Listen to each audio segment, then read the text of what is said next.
qu'on arrive aux années 90 avec les nouveaux auteurs qui apparaissent et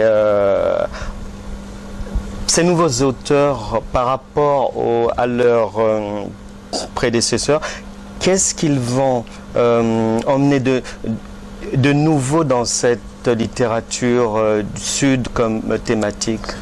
Moi, je crois une grande liberté, une grande libération dans les thèmes qu'ils abordent et dans l'écriture. Moi, je parle dans plusieurs de mes livres de ce que j'appelle l'aventure des écritures, c'est-à-dire des écrivains qui se dégagent progressivement des modèles traditionnels. Alors, la première génération, c'est Senghor a pu employer ces expressions, un peu une littérature d'instituteurs. C'est-à-dire, ce sont des gens qui ont le souci d'une certaine correction grammaticale, qui est celle qu'on apprend à l'école, qu'on apprend dans les manuels scolaires. Et leur modèle, ils les trouvent chez des gens comme Balzac, par exemple, dont l'écriture est évidemment très, très marquée par ce classicisme. Mais progressivement, j'ai le sentiment qu'ils s'affranchissent de toutes ces règles, tout en continuant à adhérer aux mêmes thèses, aux mêmes thèmes. C'est-à-dire, c'est toujours plus ou moins une littérature de combat, une littérature de dénonciation des abus, de la société. Je crois que la dimension politique, elle est absolument consubstantielle à cette littérature. Bon, il y a plusieurs façons de faire de la politique, mais là, c'est très marqué. Alors, cette liberté, elle aboutit à, je dirais, comme on dit familièrement, à renverser la table, c'est-à-dire à refuser un certain nombre de règles qui prévalaient jusque-là. Et c'est une époque de déconstruction. Alors quand je dis déconstruction du récit, ça passe par la multiplication des narrateurs, la polyphonie, la carnavalisation. On n'hésite pas à mettre en scène des personnages ridicules et de préférence des personnages du pouvoir. On a ça chez Sony Laboutancy dans le théâtre.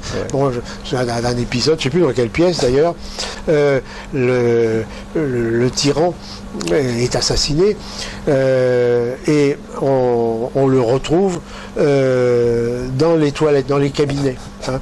Et Sony, ironiquement, en jouant sur les mots, évidemment, dit un pied s'était pris dans le trône. Alors le mot trône, c'est celui qu'on emploie quelquefois familièrement pour désigner la cuvette des cabinets. Donc il y a cette volonté de démystification du pouvoir et on rejoint d'une certaine façon l'ironie, la satire des premiers textes, mais là parfois par des moyens beaucoup plus violents, qui passe par un certain nombre de transgressions, transgressions de tabous, et en particulier de tabous linguistiques.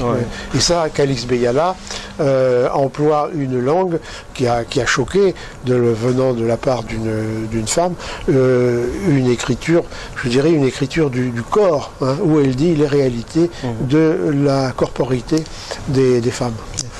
Et dans cette écriture sud, quel a été l'apport des écrivains comme Sylvain Mbemba, Henri Lopez? Alors là, vous m'entraînez du côté du Congo, Congo-Brazzaville, où a existé très tôt une littérature extrêmement vivante autour de ce que les Congolais eux-mêmes ont désigné la fratrie. Et là, vous pouvez aligner beaucoup de noms, celui de Sylvain Mbemba que vous venez de citer, mais celui de Chikaya, celui de Tati Loutard, celui d'Henri Lopez, celui de Guy Manga, et naturellement celui de Sony. Et ce que vous dites là est amusant parce que il y a quelques années, j'étais invité à la télévision de Brazzaville,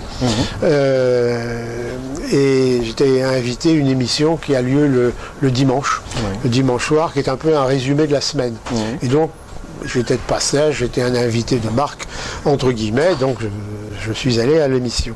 Or, dans cette émission, on fait le tour de ce qui a été important dans la semaine. Et ce qui était important à ce moment-là, c'était la visite d'ingénieurs italiens qui travaillaient sur le pétrole, la production, l'extraction du pétrole. Donc, on les interroge et le meneur de jeu, un peu malicieusement, se tourne vers moi et me dit « Jacques Chaudrier, qu'est-ce que vous en pensez ?» Moi, je n'en pensais rien. Mais comme ils avaient employé le mot « gisement », et j'ai rebondi sur ce mot « gisement » en disant « Écoutez, les gisements de pétrole, je ne sais pas, mais on peut dire que le Congo est un important gisement d'écrivains. » Et donc, j'ai évoqué ce phénomène de la fratrie congolaise, dont la cheville ouvrière, c'était effectivement Sylvain Bemba, parce que Sylvain Bemba était un collaborateur du ministre Tati Loutard et il l'accompagnait dans ses déplacements. Et lorsqu'il partait à l'étranger, notamment il passait toujours plus ou moins par la France, Sylvain Bemba faisait le plein de bouquins, ce qui était sans doute pas facile à Brazzaville. Il ramenait ses livres, il avait sa propre bibliothèque chez lui et c'était devenu une espèce de bibliothèque publique à la disposition de ses collègues. Donc, si Sonny Laboutansi, par exemple, est marqué par l'Amérique latine, c'est à travers les lectures de Garcia Marquez qu'il a pu faire grâce au livre que lui avait ramené Sylvain Bemba. Oui. Et donc, il y a eu ce phénomène de fratrie qui a fonctionné. Et c'est intéressant parce que, en général, les écrivains se détestent, rivalisent entre eux. Là, il y avait une circulation. Les manuscrits circulaient, ils étaient lus, corrigés, etc.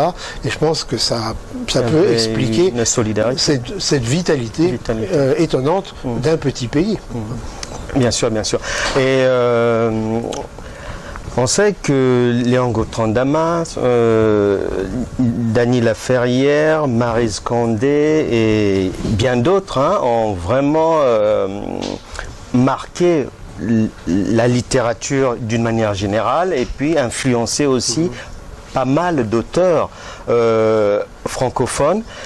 Quelle place a pu occuper la littérature caribéenne et particulièrement haïtienne dans cette littérature sud? Alors là, on revient un petit peu en arrière, je m'en excuse, mais on aurait peut-être dû commencer par là lorsqu'on a évoqué la négritude. En grande partie, s'il y a pu avoir cette éclosion de la négritude, c'est sous l'influence de l'Amérique. L'Amérique, alors bon, il y a eu ce phénomène autour des années 20 qu'on a appelé la négro-renaissance de Harlem, c'est-à-dire des poètes, des hommes de théâtre qui se sont regroupés et qui ont affirmé, on ne parlait pas encore de négritude, mais qui ont affirmé leur identité nègre, et c'était pas facile dans l'Amérique blanche de cette époque. Et donc ça, c'est un mouvement qui a traversé l'Atlantique, et dont Senghor rend compte. Il dit à plusieurs reprises qu'il a été marqué par ces poètes. Alors, d'autant plus marqué qu'un certain nombre de ces poètes sont venus à Paris. Il y a eu un moment, il y a eu un phénomène capital littéraire où se retrouvaient à la fois des écrivains américains qui fuyaient l'Amérique, comme Hemingway, par exemple, ce qu'on a appelé la Lost Generation, Hemingway, Gertrude Stein, etc., Scott Fitzgerald, et là-dessus sont venus des poètes comme Langston Hughes, comme Claude McKay, Sterling Brown, en fait ça, toute une pléiade de poètes américains qui se sont installés à Paris et donc que les intellectuels des années 30 ont pu côtoyer et rencontrer. Et c'est le cas de Damas. Damas a beaucoup côtoyé ces écrivains venus d'Amérique. Et l'autre source, si on peut dire américaine, c'est effectivement Haïti. Haïti, où il y a eu un phénomène qui s'appelle l'indigénisme. C'est-à-dire les Haïtiens qui écrivaient faisaient du bovarisme. Ils imitaient les modèles classiques français. Et il y a eu un sursaut à travers cette revue indigène et à travers un livre qui a joué un rôle important en 1928, le livre qui s'intitule « Ainsi parla l'oncle », un livre de Jean Prismars. Et donc dans lequel Jean Prismars et ses amis décident de se détourner des modèles occidentaux pour se retourner vers les sources, donc vers leur origine, qui est évidemment l'Afrique. Hein. Donc ça a joué un rôle important. Alors évidemment, vous me parlez de Maryse Condé. Là, on sort un petit peu du cadre parce qu'on entre dans la littérature caribéenne, dans la littérature des Antilles. Ce sont des démarches un peu différentes, mais il est certain que Maryse Condé a beaucoup marqué cette période. Moi, c'est quelqu'un que j'ai bien connu et qui a joué un rôle important parce que ses premiers romans se passent en Afrique. Hein. Erika Mokon, c'est en Afrique. Mais ensuite, bon, elle part aux États-Unis et à partir de là, c'est la Caraïbe qui l'emporte. Et après ce demi-siècle, on va dire, d'accompagnement de cette littérature sud, qu'est-ce que tu peux en dire aujourd'hui? Quel bilan tu peux en faire? Le terme de bilan est peut-être un peu fort parce que provisoirement. Ne fût-ce que provisoirement. Oui. Écoute, moi, le bilan personnel, c'est d'avoir accompagné, comme tu disais, ces écrivains. Au départ, dans ma petite histoire, je n'étais pas tenté par les recherches en bibliothèque. J'avais envie de travailler sur quelque chose de différent. Or, moi, j'ai travaillé sur du vivant. J'ai travaillé sur du vivant avec les avantages et les inconvénients que ça peut comporter. Donc j'ai côtoyé, j'ai connu la plupart des écrivains africains et un petit peu caraïbes et j'ai eu plaisir à travailler sur leurs œuvres. Bon, ça, c'est un aspect qui est encore valable. Je suis toujours dans la rencontre. Je suis invité à un certain nombre de salons du livre. L'an dernier, j'étais l'invité d'honneur du salon du livre d'Abidjan avec Mabankou. Récemment, je suis allé au salon du livre de Casablanca, au Maroc. Je suis à nouveau invité en Côte d'Ivoire. Donc, j'ai toujours plaisir à retrouver des écrivains et surtout à découvrir de nouveaux écrivains. Donc je suis ce qui se passe. Alors je le suis surtout pour une raison pragmatique, c'est que étant président du jury du prix Kourouma, chaque année je fais mon marché, j'essaye de voir à qui on pourrait donner ce prix dans la tradition de Kourouma. Donc bilan, c'est difficile à dire. C'est une littérature qui est extrêmement vivante. Il y a de plus en plus de maisons d'édition, de plus en plus de tentatives, avec, je pense, une volonté de briser les tabous. Les tabous de tous ordres, y compris sur le plan langagier, d'où cette aventure des écritures. Alors évidemment, dans une évolution, il y a des hauts et des bas. Bon, bien sûr. Ces derniers temps, je dirais que j'étais un petit peu perplexe. Je me disais, bon, on a eu les grands textes de Modenembo, de Mabankou, de Kossi et Fouy. Bon, pour l'instant, ils sont silencieux. Samy Tchak, bien sûr, mais sans doute qu'ils travaillent, sans rien dire à personne. Il faut donc attendre. Mais il faut aussi regarder du côté de nouvelles générations. Et là, j'ai découvert un texte que je suis en train de lire, qui est un texte d'un Congolais, mais d'un Congolais de Kinshasa, oui. Fiston Mwanza Mujila, pour un récit qui s'appelle Trame 83, bon, qui est un texte assez... ça se passe dans... On va le montrer à la caméra.